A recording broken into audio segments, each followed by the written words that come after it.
Hello everyone, welcome to another episode of Magic Arena, and today we are doing Midweek Magic. It's Outlaws of Thunder Junction constructed, and I started thinking that I would have been able to make a deck without crafting that many cards, but as time went on, I started just crafting more and more and more.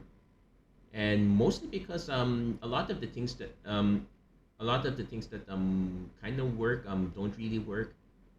For the most part, if you're not going to be running green, you're pretty much going to have to be running black because you really need to have a lot of hard removal or removal that's large enough to hit five toughness at the least. So Scorching Shot hits 5 toughness. Desert's Dew with enough deserts hits 5 toughness.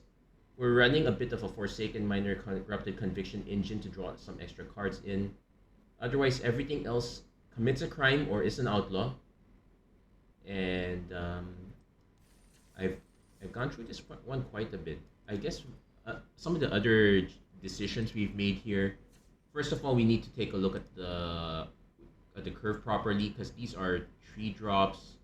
The Longhorn Sharpshooters are realistically 4 drops. Yeah, no. So our curve here is actually like this. It's not that great. If we can't hit the turn 1 swamp into one of these, we should just play a desert right away. The 2 arid archways are just there to up the desert count and give us more give us a way to repeat the crime because we don't have a repeatable crime effect here. But other than that, we are kind of I'm hoping that this iteration, it originally started as a mostly red iteration. I was hoping to be fast enough, but never really quite lined up. And I always keep getting these 2 land hands. Anyway, we'll lead on to this one first. Any untapped... There's an argument for leading on this, but I have no idea which untapped land I would draw if I would draw one. That said, I know... Okay,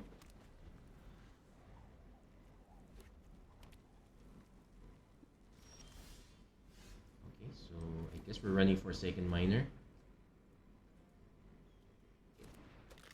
And we can Corrupted Conviction it if our opponent decides to do something. I'm expecting a Bird Spell of sorts here.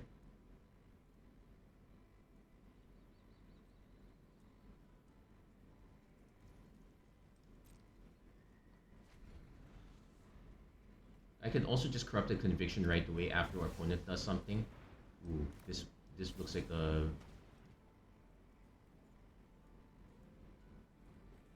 I guess we can wait.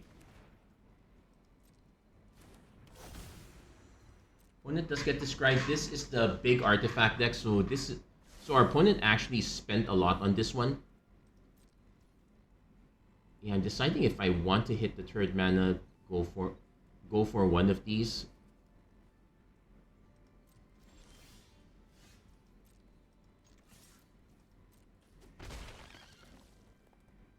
I'm gonna see if I can hit my land drop. If I can't hit my land drop, I probably should just concede this one at this point. Okay, we hit both our land drops, so that's fine. Now, Synthesizer is a bit interesting for this one because our opponent just plays a lot of large artifacts like that, and now we'll need to hit removal for this.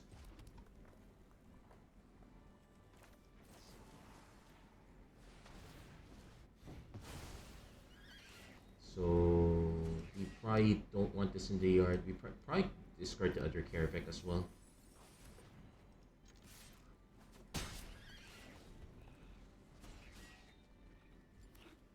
If we can hit another mana, Gisa can kind of save us a bit, buys us a bit of time for the most part.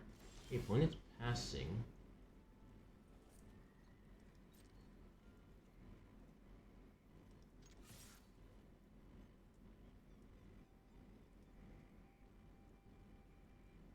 There are no flash artifacts here, so it's probably a regular spell.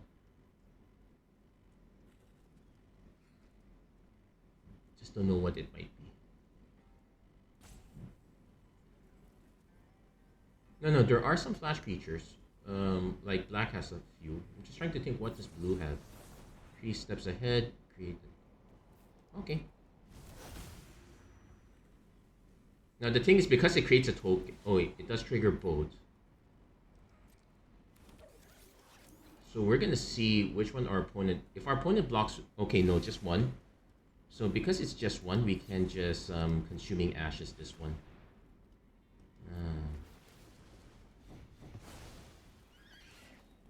We definitely need the mountain this time. I think the second desert stew is. It does help though. So yeah, our opponent really invested on all these mythics. So the question now is sacrifice to draw a card. Makes a copy of it. At the beginning of the next end step, so they will now get they'll get 2 5/5s this time. So we're gonna have to go over our opponent's head here.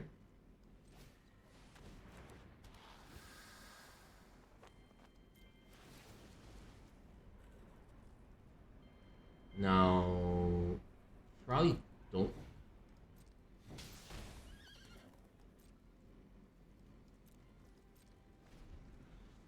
So now the plan is to just keep taking our opponent's cards off the top. But this one's pretty much a constructed deck. Our opponent really invested a lot in this. Good for them. We are definitely in the back foot here, despite our life total disparity.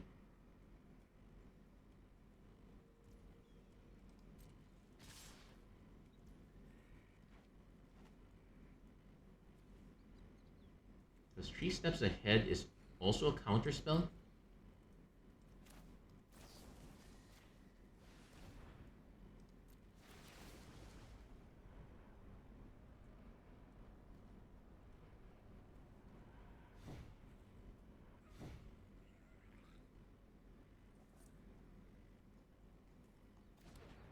Now we do have to be careful with this one because like our opponent could just make another instant one and this will go up to a 3/3, so we actually cannot block. In fact, our opponent can. But yeah, we were not aggro enough in this case.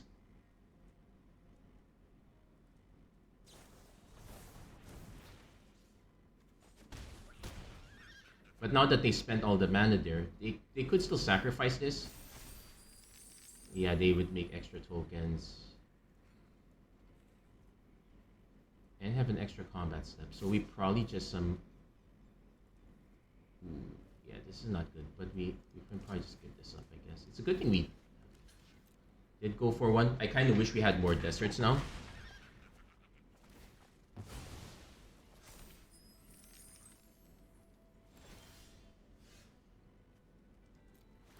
Now, unfortunately, these Forsaken Miners can't block. I kind of wish it was just ETB tap instead.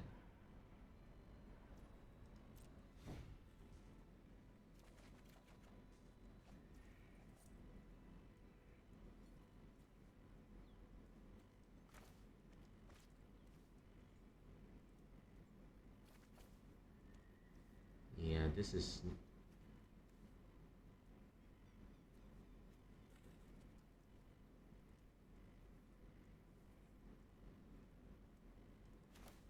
You may cast a copy, but it doesn't say without paying its mana cost, so we actually will still end up having to pay for it.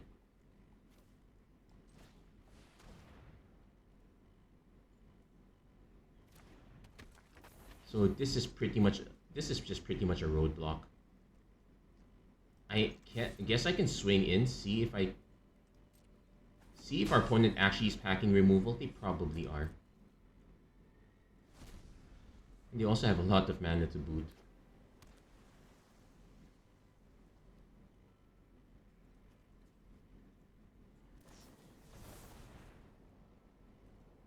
So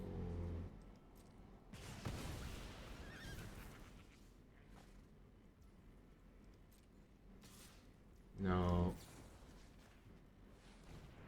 yeah, unfortunately we never had the mana to get these back. And if our opponent has another one of these, Phantom Interference, yeah, that would do it.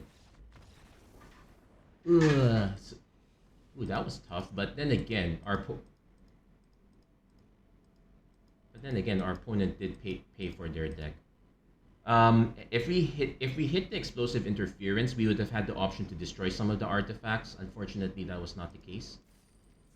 Having that option would have been really nice, and that's why we're still running 4 of them in the deck.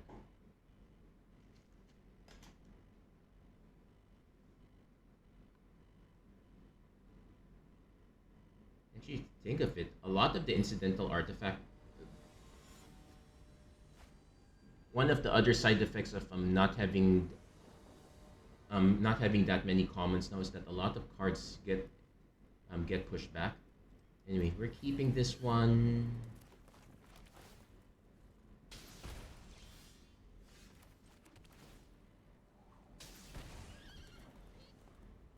We'll be able to do turn 3 Karavek. And well, we're forced to Scorching Shot this. One thing I learned is that you definitely do not want them.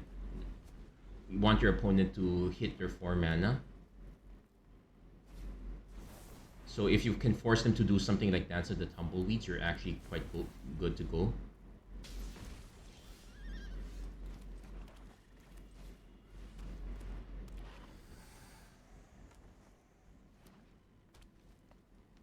That's our opponent. If our opponent has removal first, yeah, they did have removal for it, but at least they pretty much skipped their turn in the process.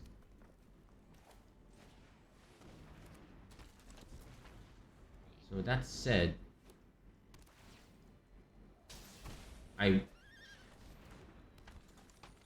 come on, more removal? Okay.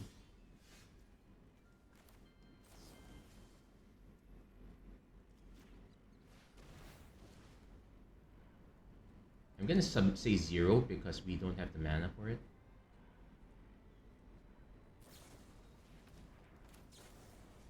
Now let's see if that last card is another Snakeskin Veil.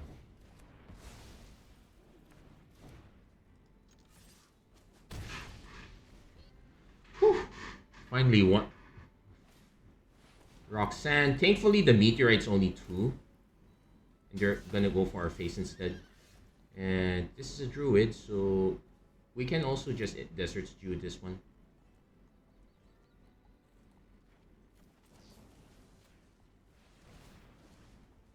We can submit 0 here. But now we definitely want to hit lands.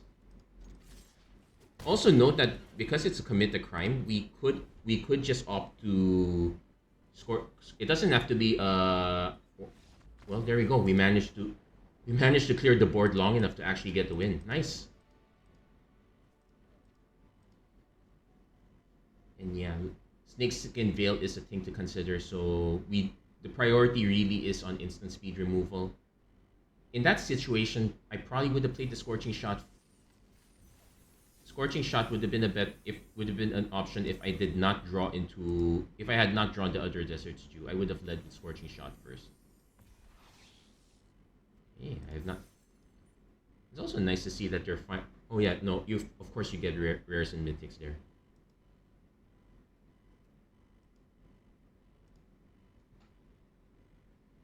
Whew. I've been here for quite a while now. This video has been long in the running. Anyway, here's the deck list.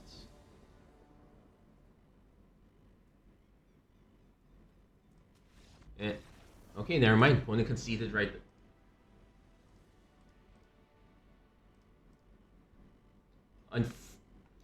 It's still technically the same day, but it is late enough that there are people that will just auto concede. So we're not actually getting a fair shake on this deck. Hunted Bone Brood, that's one of the cards I've been looking out for too.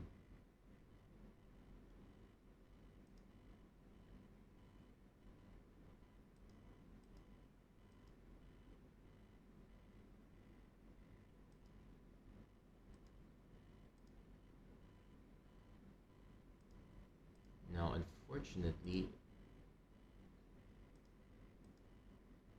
yeah, this looks like a disc. Now we're hit with a possible server disconnect, so this is probably going to be a draw. If the waiting for opponent takes this long, it usually ends up as a draw. You just wait it out.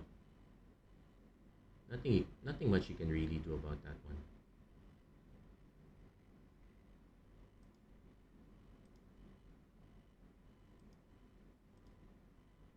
Yeah, pink. This is gonna be pink. So yeah, a lot of crafting changes had to be done to make this one work.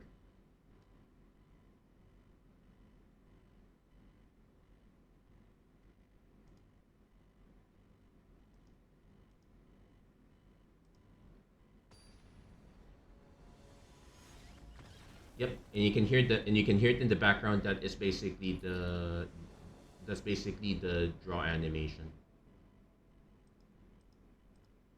and it happens quite a bit.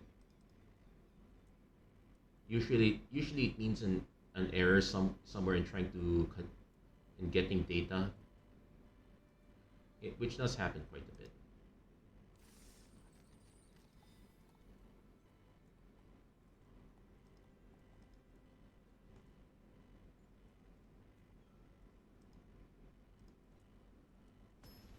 Okay, there we go. Got a prop. Actually, now that I'm looking back at the deck list, our creature count is not that aggro. So that's ooh. This is if our opponent took a mulligan, we're probably safe to take a mulligan here because we're only getting Forsaken Miner turn 2 and we can't cast any of these. Okay, this one's much better. I probably bin the Scorching Shot.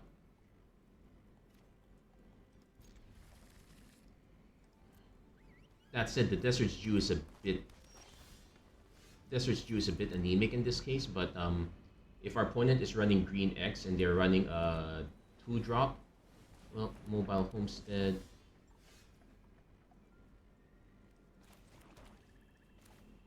What I can do is I can run the Forsaken Miner now.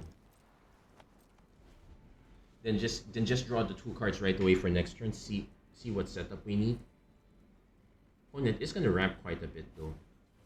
Frontier Seeker, yeah, Crew 2 is. There's the argument for just going for this one right away.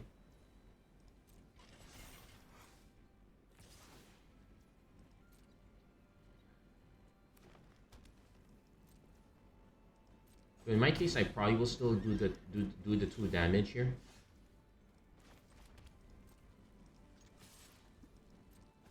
I could just play Karavek as a roadblock to block this one, force our opponent to play something bigger.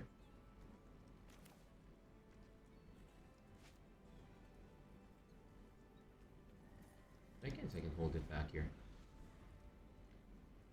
So we're gonna take a look what big card our opponent plays, and we're definitely gonna corrupt the Conviction next turn. We need the next bit of mana. Drover Grizzly. Okay, this is actually perfect.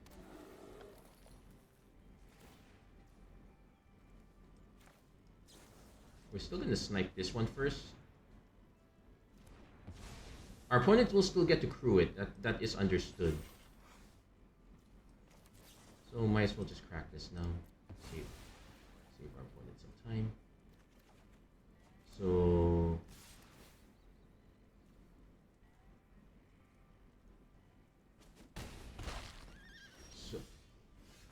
So we have the Longhorn Sharpshooter. We can snipe this one.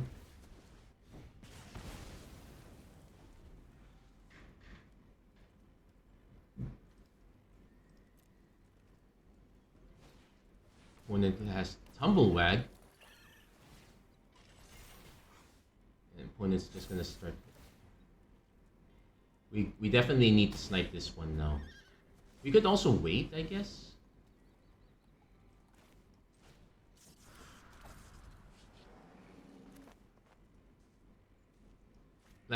If I was thinking of dealing damage, I could have done this first, but I am probably going. I'm probably going to use the Consuming Ashes instead. Frontier Seeker, yeah, it looks like our opponent's kind of all in on the.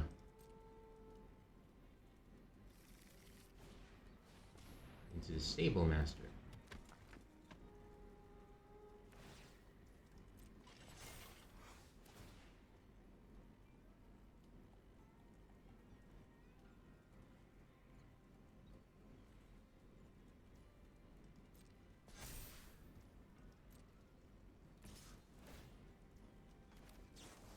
Probably should not have let them attack. But we do finally get to pay for this now.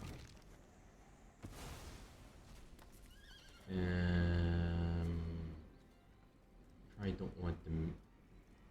Actually, no. We might no want the Mirage. No, we probably want the Mirage Mesa. 1, 2, 3, 1, 2. Yeah, we'll take the Mirage Mesa.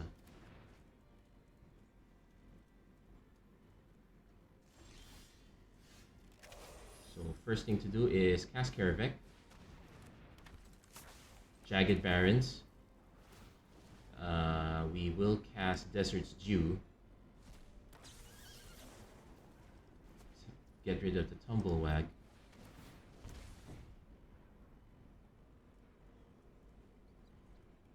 We can then submit 0 on this one. And we can actually swing with the Forsaken Miner now. We are still in the back foot though. That said, Vile Smasher, Rooftop Assassin commits a crime, but we don't get can't exactly get a spell back. We're most likely gonna just do a swing trade and then just do Rooftop Assassin, which does get back our Corrupted Conviction, so we can, when it goes Congregation Griff into a Rambling Possum.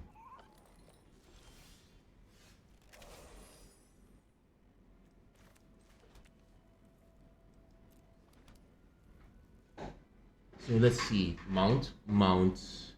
So we're giving up our reach creature.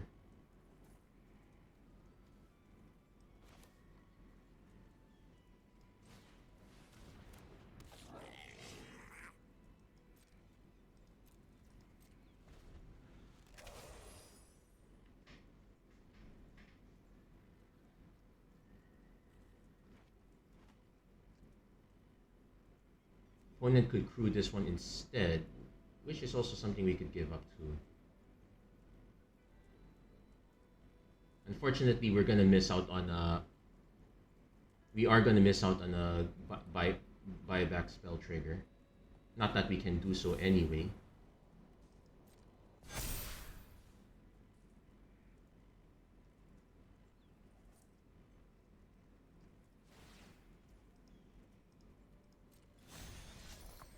See which ones our opponents attack with.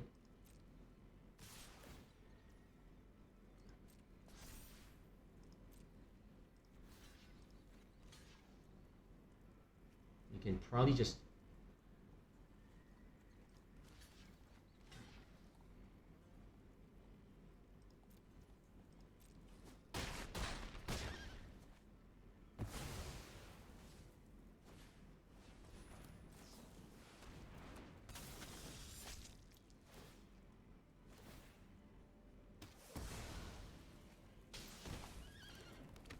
not a great trade, and we are still in trouble to this one.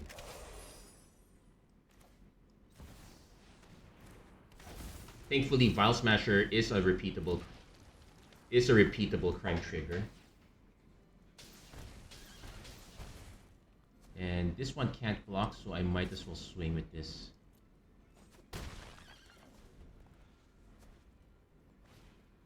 Opponent has another Frontier Seeker, so they might start digging for lands at this point if they can. Nope.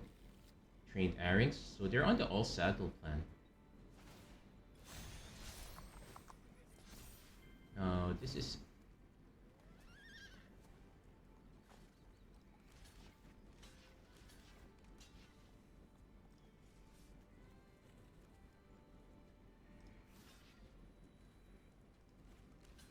This is my repeatable one, but I don't have a choice. I do have to block with all of them.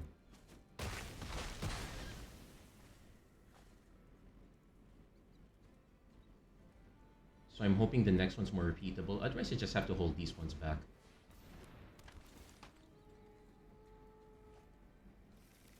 Yeah, Congregation Griff is also an issue here. 4, 5, 6, 7, 8, 9, 10, 11, 12, 13. If they block... Now, they can't block these, but they can block this, so... Oh, wait.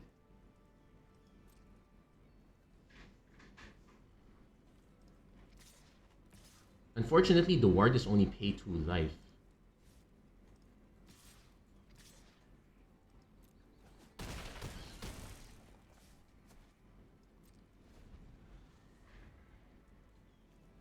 So if our opponent saddles this, we just block it. If our opponent swings with both, I just block it too. Opponent will have to drop 2 creatures, but that will only block. Yeah, no, opponent concedes. Like even if I lose the Gisa in this case here, we will get 1 attacker through, though the damage is not going to be enough. But yeah, that was enough to force a concession. We'll take that. So that was a bit of an ordeal, but I think we have enough time to do 1 more match.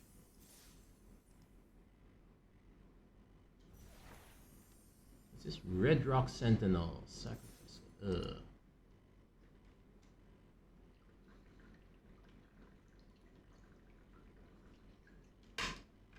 But yeah, this one was. I would say that as a set, Thunder Junction by itself is actually quite fun. Lot of things to think about. So if we don't hit another land, this one's really scary.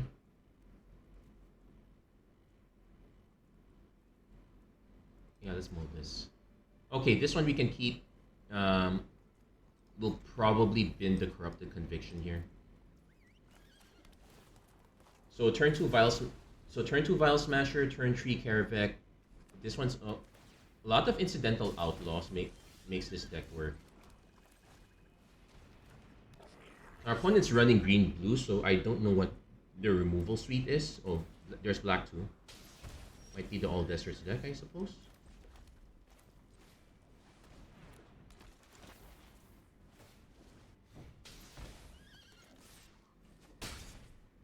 So now we're gonna see if our aggro can keep up. Oh, that's a mercenary, and it gets put in the hand, which is good, and which is a good news for us because that allows us to snipe this. Otherwise, we would not be able to take this guy out. Oh wait, no, we can. Yeah, it allows us to take this guy out with Explosive Derailment.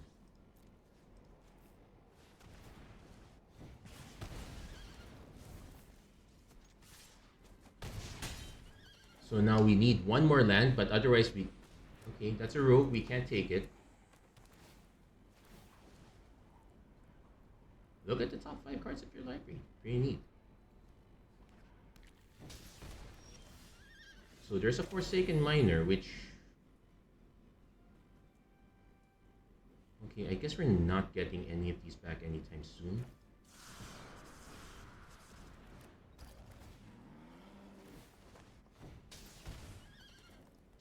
This is where Desert's Dew is much better.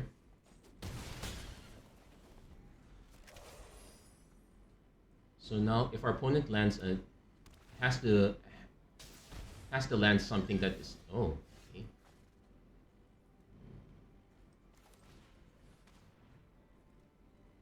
They might have an. I'm just gonna unload these now, so that way. Even if our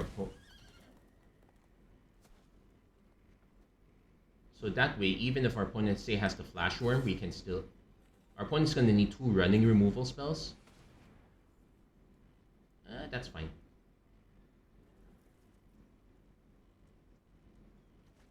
Actually, I haven't seen this card yet, but it is. So they probably have an actual removal spell. No, just failed forwarding. Okay. So we're actually still dealing damage. Nice. And now it's our opponent's turn to strand or shoot the sheriffs. They have to play something really big, but that does chump block something.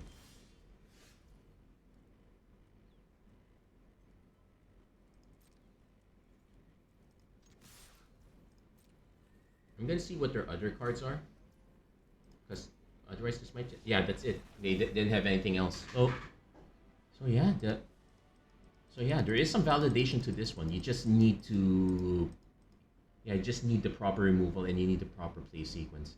It's not a shoe-in win, but it does take out. But it does go toe to toe against some of the other decks quite well.